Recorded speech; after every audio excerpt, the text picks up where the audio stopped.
All right. Here is another video.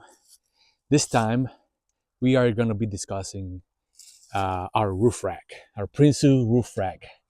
A lot of you guys have been asking about this based on the popularity of the roof rack, the price of it. Right? It's not cheap.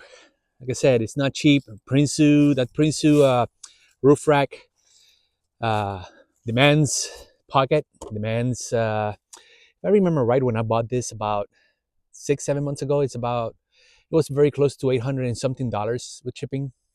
um, and today's review, we're going to be discussing what did I have to do to be able to install this as quick as possible and as good as possible, the pros and cons of this roof rack, because it does have cons. I mean, it doesn't matter how many fans are out there that swear by it. It does have some things. Maybe it was just me. I mean, maybe it was just me. Maybe I made a mistake, but it does have certain things that I managed to fix. But you will need to be able to deal with slash fix yourself as well. Okay, so let's discuss the way that you have to mount this roof rack and the way that you have to assemble it. Um, the instructions were not the best. I'm not gonna lie. The instructions were not the best. They can definitely do better. I highly recommend them to do a video. Maybe, I don't know. Maybe you guys can use this video as a recommendation on how to assemble it. But in essence, this is what I did. The the roof rack comes with two side pieces and 1, 2, 3, 4, 5, 6, 7, 8, 9, 10 cross members. Okay, one of the cross members is at 45, almost 45 degrees for the front fairing. The rest are just perpendicular to the runners. Okay, um, how did I install this? Well, being that this is metal to metal, you have to be careful if you don't want to scratch your roof, right? So the first thing I did, I laid down a blanket. Not a blanket. I laid down a um, beach towel. It was a beach towel, one of those really long and wide towels. I laid it on top of it, and to keep it in place, what I did, I used magnets. I used magnets and kept it in place, and it held it right. Next step you're gonna have to do is you're just gonna have to install whatever side you're gonna have to install it first, right? And once you start installing it first, the first pro that this thing has, that these guys did, is that the installing brackets, they fall into place perfectly. I did not have to move them around, push them around, none of that. I mean, as soon as I put them on place, they were right on the money. The holes were right on the money. Everything was great. However, when you are installing this thing, do not tie it down completely, because you're going to have to wiggle around a little bit here and there while you are, putting the cross members around and whatnot. Okay, so you're going to install this side first, or the other one, it doesn't matter. And while you tie them down, I highly recommend to switch the bolts to stainless steel bolts. Put some grease on the pilot holes that the Forerunner or the Hilux already have. Put enough grease, and then use stainless steel bolts to hold them down. And then what I do, I just grab my finger, pack it with marine 3M. I think it's 505, 502. Just silicone, marine silicone, black one, and just pack it just to make sure that it doesn't have any leaks into the threads and they don't rot out. And you do that. At the end, pretty much at the end. But anyhow, you install, you put the bolts down, but not tight. Enough play to where you can just maneuver, right? Then what you're gonna do, you're going to lay down your towel again, hold it at the end, especially on that side. Hold it on the opposite side with magnets, because once you start laying down the stringers, you don't want the stringer end to fall down and scratch your roof, right? So use the towel as a protective measure, held down by magnets, and then you're gonna go stringer by stringer and install one side. Guys, they send you blue Loctite. It didn't work for me. That's the first con. I use red Loctite because they will vibrate. They're like, this is like a Harley Davidson roof rack. They will literally rattle themselves loose. Okay, so I did use the red Loctite, and they are all tight. No more losing up anymore. Okay, so I'll go by one with red Loctite, tie each one of them down on one side. Then you're gonna go to the other side, install the bracket against the opposite side of this bracket, right? The one that runs across. Again, semi loose, and do the same. Install the cross member from the other side with red Loctite, tie them down. Why do I tie them down, all of them, before I tie down this one, the main bracket, and the opposite one? Because these guys are going to pretty much like set your roof rack where it belongs. And lastly, all you have to do is do some cross measurements against the roof, just in case you have to move it a little bit, because it does give a little bit of play to move the rack a little bit left to the right. And then you tie it down, and that's it. I mean, it took me maybe to figure it out the best way without scratching my roof and install. It took me probably about 35 minutes or so. So now let's talk about the review of the roof rack as the roof rack itself. Okay, the thing about Prinsu is that a lot of other implementations, like a lot of our accessories, like the RTT tanks, etc., etc., etc., they don't play well. I think that the industry needs to standardize, and they have to a certain point, right? Like the T channels are sort of kind of standardized. The cross member RT channels on each side and at the bottom, which I appreciate from Prinsu. Um, the same with the water tank for the showers. They have a T channel, even though it's smaller. You can see it's way smaller. It's sort of kind of standard, right? But most of the accessories do not come with Prinsu ready brackets. So you literally have to like use your imagination and kind of like browse around for brackets to install stuff. So that's and I'm not gonna blame Prinsu for that. I'm gonna blame the industry overall for it, because it's not standardized, and it's like they don't want to play with each other. And if the industry is watching this video and is listening, you guys need to figure it out. You guys need to standardize it and play along if you want to sell faster and better, because it's like we like what we like. I like the roof rack, and I want to install stuff to my roof rack, and you guys need to play along. Period. I mean, if you guys want to sell, you need to play along.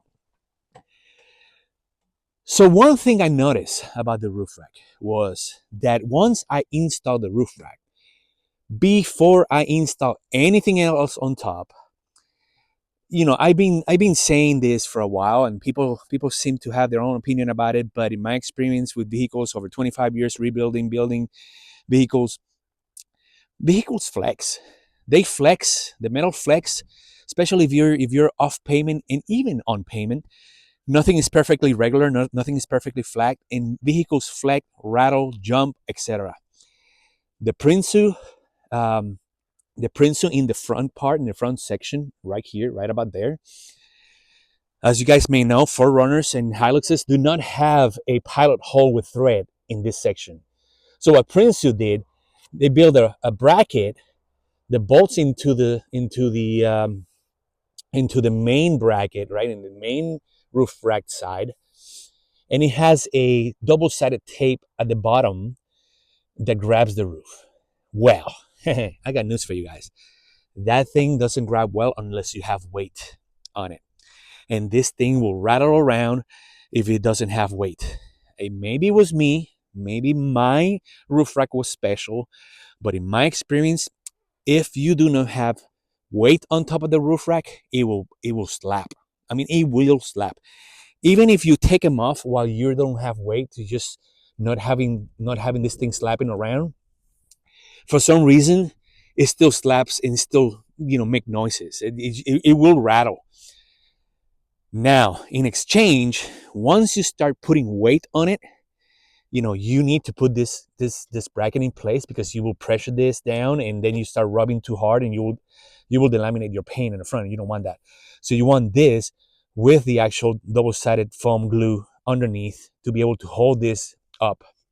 And what I did before I put any weight on it, I put the brackets, put the glue, the double-sided tape on it, and held it right about, I'll say about a eighth of an inch uh, separation between the lip of the fairing, front fairing, and the roof. Why?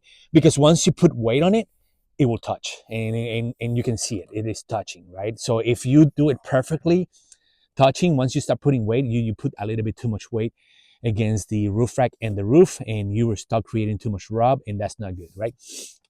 Um, so in essence, what I'm trying to say here is that for some reason, my roof rack was slapping around, even though I tied everything correctly. It was slapping around until I start putting weight on it. Now, once I spent 30 minutes, 40 minutes, maybe an hour trying to find um, brackets that will hold against the Prinsu, my roof rack, I can say that I do love the roof rack. The roof rack looks slick. It is well done. It is strong. It is the side panels are about, this is about 3/16 thickness. The bolts could be stainless steel. They're not. They're regular steel, but it's okay.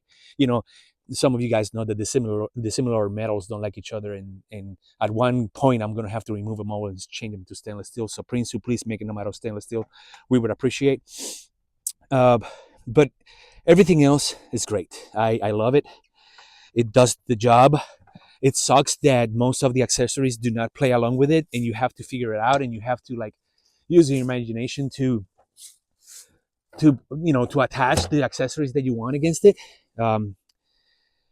But it can be done. So and I'm gonna take the opportunity to discuss the aux beams, the mounting of the aux beams against this truck.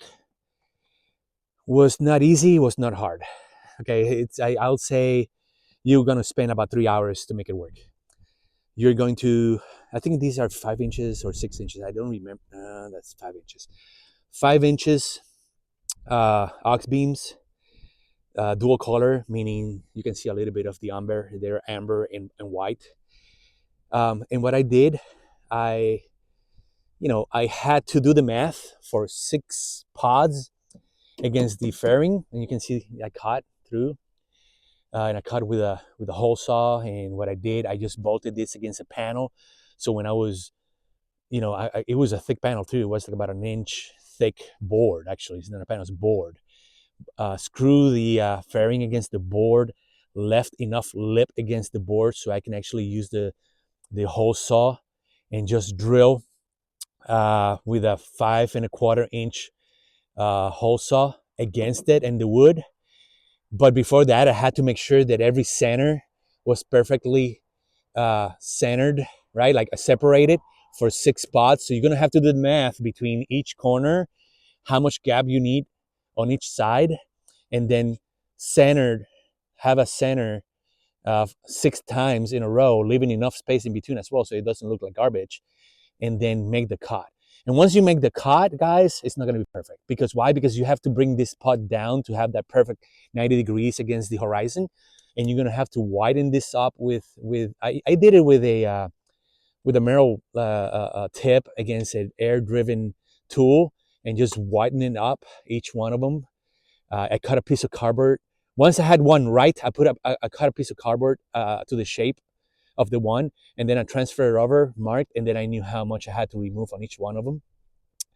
Then I had to create a bracket, like an L-shaped bracket, and actually, so that bracket I made out of a inch, I think it was an inch thick flat bar, about 2 inches bar, and I cut 3 3/4 pieces of flat bar and bent it in half. And what that allowed me to do was to be able to bolt against the cross member. I used 2 bolts against the cross member and the T channels, because these cross members have 2 T channels, that flat bar, and then one bolt that comes with the pot and the bracket of the pot at the very top, and that allowed me to sit down that pot very strongly. It's really strong. I mean, it's really good and doesn't rattle around. And then you just adjust. You have to cut those brackets, pretty much 6 of them, right? And you're gonna have to go back and forth in your design until you figure it out what you want. And I'm gonna say the word anal, but like I round my corners. I don't like to put my hands on things and cut myself, so I go a little bit the extra mile on everything that I build, and I round the corners. I polish them. I make sure that nothing hangs or can cut me while I'm working with them.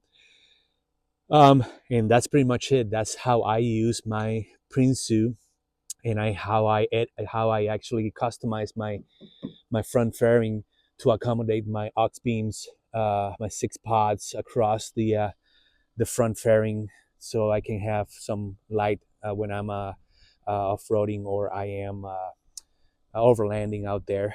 Um, Everything else, I can tell you that the this particular RTT, when I bring it up, this bracket, this hinge bracket and the other bracket does push my pots forward about 15 degrees, and so I kind of loosen these up, move them forward. I deploy my RTT, and then when I'm done camping, I just move them back, tighten them down, use my eye to sort of kind of like get them all straight, and that's it. That's the only nuance, if that makes sense, is that you're gonna have to lose this one and the corner one. So when you open your RTT, you push them so you don't scrape them when you're deploying, and then you have enough play to deploy your RTT without having issues with your pods. That's just a rig nuance. It has nothing to do with the Princess. It's just my own personal rig nuance, and that's it. I do like that they added this particular uh, spacer that touches the roof and helps not scratching too hard the roof. I like the design, the little like CNC cuts that they did. Overall, I like the fact that they do put they add that powder coating to it. Everything is well powder coated. I like that. Overall, I give this brand 9 out of 10. It's a solid 9 out of 10. I will highly recommend it. Everybody that has a Forerunner, third generation, fourth generation, fifth generation, etc. I highly recommend it. It's a great investment. It got recommended to me by some of the guys on the groups, and I pulled the trigger. And I personally can say, is it perfect? Absolutely not. Can you work around it? Yes. Can you make modifications? Yes. Can you make it your own? Yes. And overall, do I recommend it personally? Yes. Again, I hope you guys found this video useful. I hope that this video gave you a little bit of insight about this roof rack, Prinsu roof rack. My particular truck is a third generation Hilux or Forerunner for those with the American version or export version. I hope that the video helped you guys out to pull the trigger or to hold back and save your money. I hope that you guys got a very objective review of the roof rack. I try to be objective. Even if I ever get a sponsor, I got news for my sponsors. I will be objective. And if their products suck, I will say it. If the product is good, I will also say it. Till the next time, I hope you guys are safe out there. Be safe. Don't be a-holes. Don't You're not the only ones trying to enjoy of nature, guys. So be nice to everybody out there. Happy Thanksgiving to everybody. Until the next one. The next one is I'm going to be talking about this particular rinse kit that I use as a shower, 8-gallon tank. So stay tuned. I'm going to discuss this puppy out, and then I'm going to do a video installing these guys, because still today I have not wired them up. I will be wiring them and showing you how I wire them, and include all the tools and accessories that I use to wire these guys. In regards to the Prinsu, I will put on the description the link for SRQ. I make absolutely no commission on it, but I will put the link for SRQ where I bought this particular roof rack. I will also put in there the different tools and accessories and things that I had to get to be able to drill the holes, to be able to tie this down, the correct millimeters against this. Everything I used to install this roof rack is going to be on the description. Look at the description, guys. Enjoy. Again, subscribe if you can. I hope you love this video. More videos coming soon. Thank you so much. You guys have a great Thanksgiving. Bye-bye.